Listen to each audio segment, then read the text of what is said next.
Hello बच्चों, let us read this question. This question says acid-base titration are made in presence of acid-base indicator.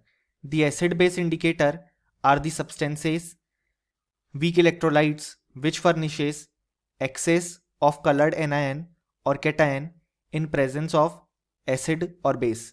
Phenolphthalein furnishes more colored anions in presence of alkali, whereas methyl orange furnishes more colored cations in presence of acid. Phenolphthalein is not a good indicator for weak alkali titration, whereas methyl orange is not a good indicator for weak acid titration. 100 ml of 0.2 molar K2CO3 requires 100 ml of 0.2 molar HCl using phenolphthalein as indicator. The volume of 0.2 molar HCl required for 100 ml of 0.2 molar K2CO3 using methyl orange as indicator is. और हमारे option है option a 200 ml, option b 100 ml, option c 400 ml और option d 50 ml. So यहाँ पे हमसे इस question में acid base titration की बात की गई है. देन हमारे पास एक सिचुएशन दी गई है कि 100 ml ऑफ 0.2 मोलर K2CO3 को 100 ml of 0.2 molar HCl required होता है जब हम फिनोफ्थैलीन एज एन इंडिकेटर यूज करते हैं. सो हमसे पूछा गया है कि कितना volume of 0.2 molar HCl required होगा 100 ml ऑफ 0.2 मोलर K2CO3 के लिए अगर हम methyl orange as an indicator use करते हैं.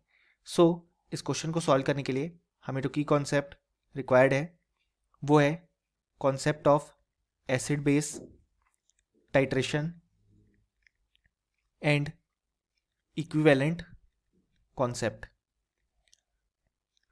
सो यहाँ पे जब हम इस रिएक्शन में फिनोफ्थैलीन को एज एन इंडिकेटर यूज करेंगे तो रिएक्शन यहाँ तक हम देखते हैं जब फिनोफ्थैलीन एज एन इंडिकेटर यूज होता है. मतलब बेसिकली फिनोफ्थैलीन को हम केवल इस स्टेप तक यूज करते हैं. सो अगर हम यहाँ पे देखें तो इस केस में जो K2CO3 के लिए एन फैक्टर आएगा वो आएगा 1, क्योंकि यहाँ पे हम देख सकते हैं जो एक पोटेशियम है वो रिप्लेस हुआ है बाय हाइड्रोजन. इस केस में एन फैक्टर इस तरीके से हम फाइंड आउट करेंगे. सो अगर हम यहाँ पे इक्विवेलेंट कॉन्सेप्ट लगाएं तो हम लिख सकते हैं कि जो नंबर ऑफ इक्विवेलेंट है ऑफ K2CO3 वो इक्वल होने चाहिए to number of equivalent of HCl, क्योंकि यही हमें इक्विवेलेंट कॉन्सेप्ट कहता है. सो यहाँ पे अगर हम K2CO3 के नंबर ऑफ इक्विवेलेंट देखें तो वो हो जाएगा उसकी मोलैरिटी 0.2 मोलर मल्टीप्लाइड बाय उसका वॉल्यूम जो कि 100 ml गिवन है. अभी हम वॉल्यूम को ml में पुट करें तो हमें मिली मोल्स मिलेंगे और अगर हम उसे n फैक्टर से मल्टीप्लाई करेंगे यानी कि बेसिकली हमें यहाँ पे मिली इक्विवेलेंट्स मिल रहे हैं. सो हम मिली इक्विवेलेंट्स लिखें या इक्विवेलेंट्स हम दोनों को इक्वेट कर सकते हैं. यहाँ पे n फैक्टर आएगा 1 और वो बराबर होगा HCl के मिली इक्विवेलेंट्स यानी कि उसकी मोलैरिटी मल्टीप्लाइड बाय उसका वॉल्यूम और उसका n फैक्टर. सो हम देख सकते हैं ये दोनों चीज़ें इक्वल आ रही हैं जैसे कि हमारे क्वेश्चन में गिवन था. ऐसा इसलिए पॉसिबल हुआ क्योंकि फिनोफ्थैलीन केवल यहीं तक एज एन इंडिकेटर यूज होता है जब K2CO3 और HCl की रिएक्शन होती है. अब हमसे कहा गया है कि हम सेम रिएक्शन करवा रहे हैं बट मिथाइल ऑरेंज को एज एन इंडिकेटर यूज कर रहे हैं. सो यहाँ पे मिथाइल ऑरेंज जो है उस केस में ये कंप्लीट न्यूट्रलाइज कर देगा बेसिकली K2CO3 और HCl को.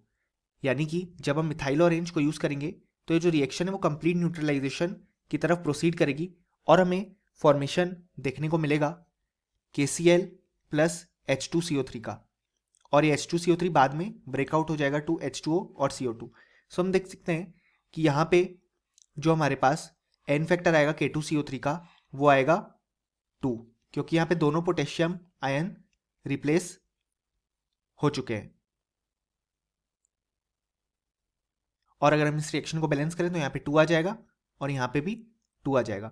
सो अगर हम अब इस केस के लिए नंबर ऑफ मिली इक्विवेलेंट्स को इक्वेट करें ऑफ K2CO3 जो कि बराबर होंगे number of milli equivalents of HCl के बाय द इक्विवेलेंट कॉन्सेप्ट, तो K2CO3 के जो मिली इक्विवेलेंट्स हो जाएंगे वो जाएंगे उसके मोल्स जो कि हमारे पास गिवन है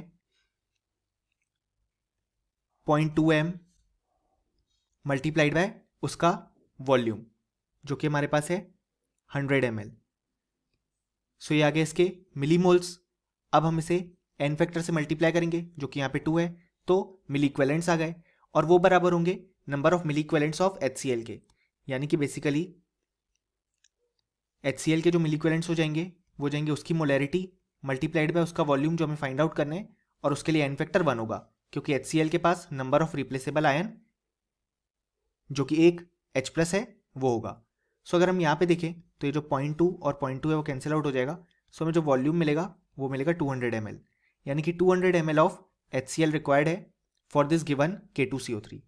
सो अगर हम अब हमारे ऑप्शंस देखें, सो इस क्वेश्चन के लिए हमारे पास जो करेक्ट ऑप्शन हो जाएगा वो जाएगा ऑप्शन ए, क्योंकि हमारे फाइनल रिजल्ट से मैच करता है, और option b, c and d incorrect हो जाएंगे। यानी कि फाइनली हमें बोल सकते हैं कि इस क्वेश्चन का हमारे पास जो करेक्ट आंसर आ गया वो आ गया option A. Hope you understood well, best of luck.